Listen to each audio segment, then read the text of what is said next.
नमस्कार, capital TV का खास शो राहुल का अग्निपथ देख रहे हैं आप। मैं हूं आपके साथ पूजा। इस लोकसभा चुनाव में 100 का आंकड़ा भी पार ना कर सके राहुल गांधी को लगता है कि वो इन दिनों कुछ ज्यादा ही ओवर कॉन्फिडेंट हो गए हैं। 18वीं लोकसभा में नेता विपक्ष बने राहुल गांधी ने 2027 में बीजेपी को उसके सबसे मजबूत गढ़ में हराने की हुंकार भर दी है। राहुल गांधी ने यह बयान ऐसे वक्त पर दिया है जब कांग्रेस का आप के साथ गठबंधन दिल्ली और हरियाणा में टूट चुका है। दिल्ली और हरियाणा में कांग्रेस पार्टी साफ कह चुकी है कि गठबंधन सिर्फ राष्ट्रीय चुनाव के लिए ही था। ऐसे में सवाल खड़ा हो रहा है कि राहुल गांधी ने किस रणनीति के तहत यह कहा कि बीजेपी को गुजरात में इंडिया अलायंस हरा देगा। राहुल गांधी ने लोकसभा में राष्ट्रपति के अभिभाषण पर बोलते हुए कहा था कि लिख कर ले लो, हम आपको गुजरात में हराएंगे। तो राहुल गांधी की गुजरात रणनीति क्या कुछ है वो आपको बताएंगे, पर हिंदुओं पर दिए गए बयान को लेकर बवाल खत्म होने का नाम नहीं ले रहा है। आज राहुल गांधी के विरोध में फिर से जमकर हंगामा मचा।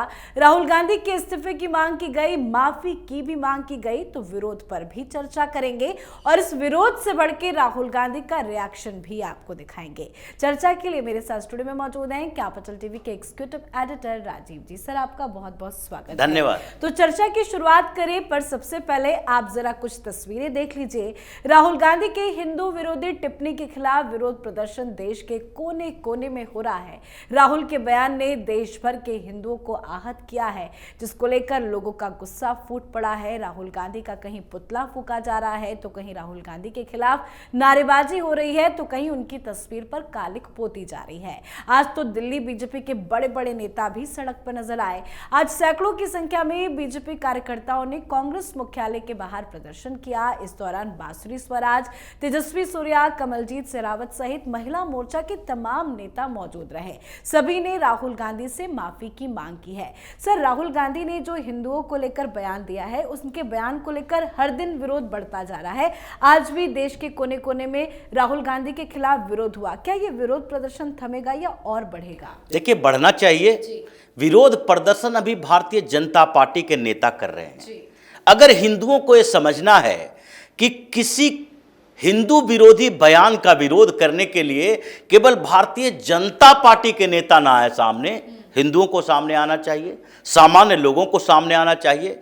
हिंदुओं के लिए तो ये शर्म की बात है, यहां तो कांग्रेस का हिंदू भी सामने आता राहुल गांधी से सवाल पूछता कि आपने जो बातें कही है वो हिंदुओं के हित में कही है या फिर हिंदुओं के विरोध में कही है। आपने हिंदुओं को हिंसक कहा, लेकिन आप हिंदुओं को हिंसक कहते हुए एक बार टिप्पणी कर दिए होते उन शांति दूतों के बारे में, जिन लोगों ने कश्मीर से हिंदुओं को खदेड़ कर भगा दिया कि वहां पर अगर इस्लाम कबूल नहीं करोगे तो कश्मीर में तुम्हारे लिए जगह नहीं है।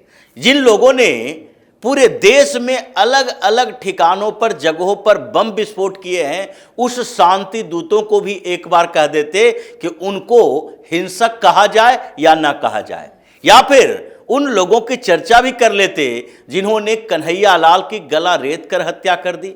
उन लोगों की चर्चा भी कर लेते जिनने सरेआम परवीन नेतारू की हत्या कर दी। उन लोगों की बात भी कर लेते जिनके डर से आज नुपुर शर्मा सार्वजनिक जीवन में नहीं आ रही है। और ऐसे कई नाम हैं जिसको सर तन से जुदा करने की धमकी दी गई और वो डर गया है। डरा क्यों? क्योंकि इन लोगों की प्रवृत्ति वही है। अब जहां तक हिंदुओं के हिंसक और अहिंसक होने की बात है, राहुल गांधी कहते हैं कि जो भारतीय जनता पार्टी के हिंदू हैं या नेता हैं, वो हिंदू संस्कृति को नहीं जानते, सनातन को नहीं जानते हैं। राहुल गांधी जानते हैं क्योंकि वो अभय मुद्रा देख चुके हैं भगवान शिव के, लेकिन भगवान शिव का तांडव उन्होंने नहीं देखा है। आखिरकार जब आप किसी पक्ष को ढककर किसी दूसरे पक्ष को उभारने की कोशिश करोगे तो फिर आप उसे दबाने की कोशिश कर रहे हो, यानी कि सनातन के मेन सिद्धांत जो है उसे आप बाहर कर रहे हो, उसे खत्म करने की कोशिश कर रहे हो। हिंदू धर्म और हिंसा, ये दोनों जो है, अगर इन दोनों के बीच सामंजस्य, इन दोनों के बीच तुलना करें तो आपको समझ में आएगा कि हिंसा की परिभाषा क्या दी गई है। अगर एक शेर शिकार करता है भोजन के लिए, तो क्या उसे हिंसक कहा जाएगा? ये हिंसा की परिकल्पना, हिंसा की परिभाषा जो हिंदू धर्म में दी गई है, तो क्या ये राहुल गांधी कहेंगे कि रावण का वध किया गया वो हिंसक काम था? भगवान राम ने हिंसा की थी? क्या भगवान श्री कृष्ण ने कंस का वध करके हिंसा की थी? या महाभारत का युद्ध हुआ, उसमें कौरवों के कई लोग मारे गए, सैकड़ों हजारों की संख्या में वो सैनिक भी मारे गए जो कि सीधे इससे जुड़े हुए नहीं थे, लेकिन भगवान श्री कृष्ण कहते हैं कि सत्य और असत्य के बीच की लड़ाई है, तो उसमें असत्य का साथ देने वाला इनडायरेक्टली उसमें शामिल है, वो भी ये सजा का हकदार होता है, उसे भी सजा भुगतनी पड़ेगी। हिंसक मतलब कौन होता है, ये अलग अलग युग की बात है। हिंदू अगर हिंसा का रास्ता अपनाया, हिंसक हुआ, तो असुरों का संहार किया गया।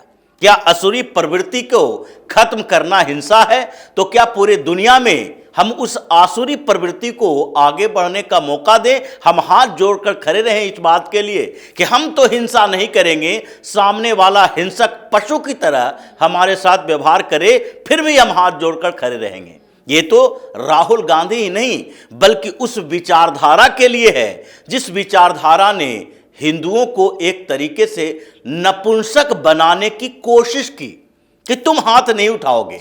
ये जो बार बार कहा जाता है हम आक्रामक नहीं हैं, हम किसी पर आक्रमण नहीं करते हैं, हम आक्रमण नहीं करते हैं, इसका मतलब ये नहीं है कि हम प्रतिरक्षा करना नहीं जानते हैं। आज संघर्ष किससे है? जो हम सनातन इतिहास देखते हैं, भगवान श्री राम के समय में, सतयुग में या कलयुग में या फिर द्वापर त्रेता युग में, हर समय जो प्रतिस्पर्धा रही या फिर जो हमारा शत्रु रहा, वो कौन रहा? वो आसुरी प्रवृत्ति वाला, रक्ष प्रवृत्ति वाला राक्षस रहा।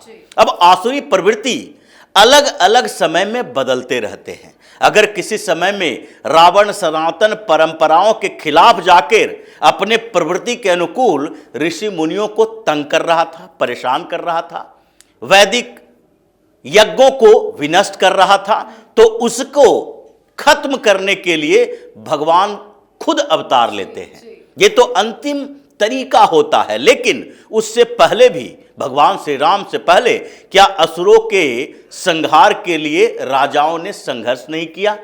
तो इसलिए ये प्रवृत्ति तो वही है, लेकिन लोग बदल गए हैं। उस समय सनातन को मानने वाला ही दो अलग अलग प्रवृत्ति के थे। ऐसा तो नहीं था कि रावण हिंदू धर्म को नहीं मानता था, ऐसा तो नहीं था कि रावण शिव की उपासना नहीं करता था। उन्हीं लोगों से तपस्या करके उनसे ही आशीर्वाद और ताकत लेके इन लोगों ने हमारे ही धर्म के साथ खिलवाड़ करना शुरू किया, उसे नष्ट करने की कोशिश की। तो इसलिए उस प्रवृत्ति के खिलाफ उस समय संघर्ष किया गया। आज प्रवृत्ति वही है, अब बदल गया है, सेक्ट बदल गया, संप्रदाय बदल गया। हमारा शत्रु आज कौन है? हमारा शत्रु आज वो जिहादी है जो हमारी संस्कृति को नष्ट करने की कोशिश कर रहा है। इसमें सिर्फ हिंदुस्तान नहीं, बल्कि अंतर्राष्ट्रीय स्तर पर ये जो पूरे सऊदी अरब के फंडेड यहां पर मदरसे और मस्जिद बनाए जाते हैं, वहां से जो आगे बढ़ता है और सनातन को खत्म करने की कोशिश करता है कि तुम अपनी संस्कृति को बदल लो, कन्वर्ट हो जाओ। नहीं बदलोगे धमकी देंगे, फिर भी नहीं होगा, धमकी के बाद बम विस्फोट करेंगे। अगर उससे भी नहीं डरोगे तो फिर जनसंहार करने की कोशिश करेंगे। ये सारी चीजें हो गई तो इस डेमोक्रेटिक सिस्टम में हम अपने पॉपुलेशन को बढ़ाएंगे और फिर उसी डेमोक्रेसी का फायदा उठाकर अलग अलग जगहों का डेमोग्राफी चेंज करेंगे, जिससे राहुल गांधी जैसा व्यक्ति पैदा होगा और वो हमारा समर्थन करेगा। इन लोगों का पूरा आधार तो यही है कि अब मुसलमान हिंदुस्तान में कम से कम तो 100 से 150 सीटों पर ऐसी स्थिति में है जहां 30 से 50% है, उससे भी ज्यादा कई क्षेत्रों में है। अब ये राहुल गांधी, अखिलेश यादव जैसा व्यक्ति पैदा करके रखा हुआ है कि तुम्हारी संस्कृति, तुम्हारे धर्म को विनाश करने के लिए तुम्हारा ही हथियार का उपयोग करेंगे। जैसे वो द्वापर में, त्रेता में, सतयुग में, हर युग में ये राक्षस किया करता था।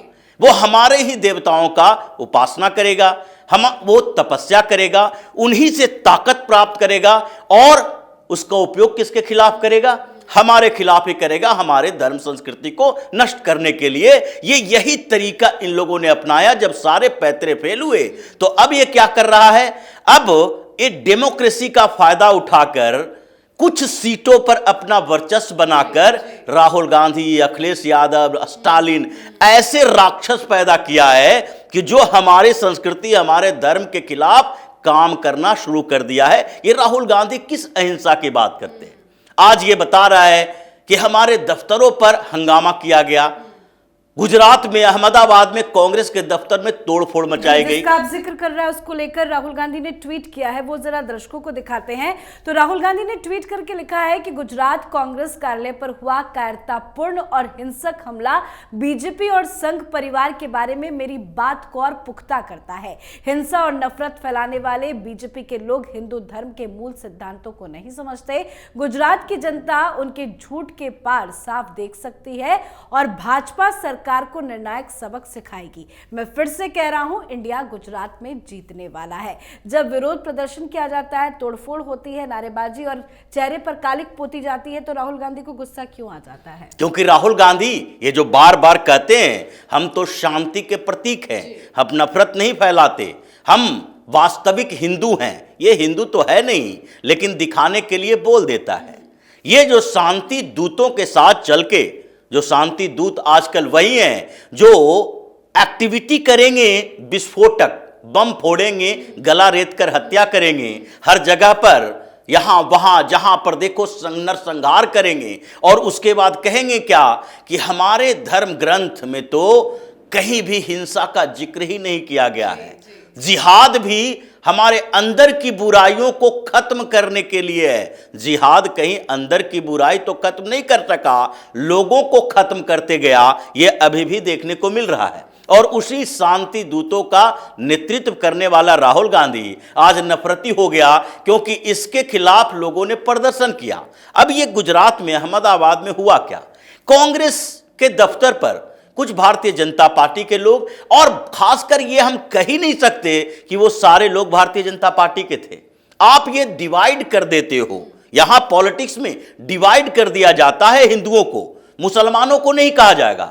अगर मुसलमान सड़कों पर निकला सीएए के खिलाफ प्रदर्शन करने के लिए, तो कितने लोगों ने कहा कि ये कांग्रेस का मुसलमान है, ये टीएमसी का मुसलमान है, ये आम आदमी पार्टी का मुसलमान है, या फिर ये किसी और पार्टी का मुसलमान है? ये नहीं कहेगा, ये मुस्लिमों का गुस्सा। लेकिन जैसे ही हिंदुओं की बात आएगी, अगर हिंदुओं ने प्रदर्शन किया, हिंदुओं ने कांग्रेस के दफ्तर के अंदर जाकर ताला लगाने की कोशिश की, तो उसको क्या कहेगा? ये भारतीय जनता पार्टी के लोग हैं। ये भारतीय जनता पार्टी के क्यों है? तुमने हिंदुओं का अपमान किया, हिंदू बाहर निकले हैं। जो पूरे देश भर में अलग अलग जगहों पर विरोध हो रहा है, इससे बीजेपी थोड़ी ना विरोध प्रदर्शन कर। बिल्कुल ये होना चाहिए। अगर बजरंग दल कर रहा है तो भी भारतीय जनता पार्टी का नहीं, बजरंग दल हिंदुओं का संगठन है। अगर विश्व हिंदू परिषद कर रहा है, वो हिंदुओं का संगठन है। और अगर बिना संगठन के स्वतः स्फूर्त तरीके से 10, 20, 100, 50, 200 लोग अगर इकट्ठा होकर राहुल गांधी का विरोध कर रहे, कांग्रेस के दफ्तरों में हमला कर रहा, तो वो हिंदू कर रहा है, वो भारतीय जनता पार्टी नहीं कर रही है। इन लोगों ने एक टैग लगा दिया है हिंदुओं के ऊपर कि जो हिंदू अपने अधिकारों के लिए लड़ने के लिए तैयार है, वो भारतीय जनता पार्टी का है। जो घर में बैठा हुआ है, जो दिग्भ्रमित है, जो इन लोगों के फैलाए हुए भ्रम में फंस चुका है, इसके जाल में फंसा हुआ है, वो हिंदू है, जो सही हिंदू है, जो घर में है, जो मुसलमानों का विरोध नहीं कर रहा, जो अपने अधिकारों के लिए नहीं लड़ रहा, जो शांत बैठा हुआ है, सिर्फ वोटिंग के दिन जाकर वोट कर देगा। उसमें यह सोचे नहीं कि धर्म और संस्कृति की सुरक्षा भी एक अधिकार होता है। सिर्फ विकास का मतलब ये जो मटेरियल विकास होता है वो नहीं होता है, बल्कि एक आध्यात्मिक विकास होता है, और उसके लिए भी वोटिंग करना चाहिए। तो जिस तरीके से अभी प्रदर्शन हो रहा है, कांग्रेस के दफ्तरों पर हमला हो रहे हैं, ये हमला धीरे धीरे दिल्ली की तरफ बढ़ेगा। और ये जो भारतीय जनता पार्टी के कुछ नेता झंडा उठाकर चल रहे हैं, सिर्फ उनके बस में नहीं है। ये सारे हिंदुओं के बस में है कि ये अब आएगा दिल्ली में 10 जनपद के पास और उसके बाद राहुल गांधी को 1 महीने तक घेर कर रखे कि तुमने जो काम किया है उसके लिए सजा तुम्हें मिलेगी, तुम सार्वजनिक तौर पर माफी मांगो या फिर इस देश में राजनीति करने के लायक नहीं रहोगे। अभी यह समय आना बाकी है, यह समय जिस दिन आ जाएगा उस दिन उसी तरीके से ये लोग डरेगा जिस तरीके से आज इस्लाम के खिलाफ एक टिप्पणी करने से डरता है। आज तक किसी नेता की औकात नहीं है कि इस्लाम के खिलाफ कुछ बोल सके। ये जो जिहाद चल रहा है हिंदुस्तान के अंदर उसमें उसके खिलाफ बोल सके। भारतीय जनता पार्टी के अलावा किसी पार्टी के नेता ने यह सवाल उठाया नहीं उठाया, क्योंकि इन लोगों को डर है। और जो हिंदू के नेता हैं, हिंदुओं का समर्थन करता है और समर्थन लेता है, इन लोगों को डर ही नहीं है। कुछ भी बोल दो, ये तो अहिंसक हैं, ये हाथ जोड़कर खड़े रहेंगे, ये कभी प्रतिक्रिया नहीं कर सकते।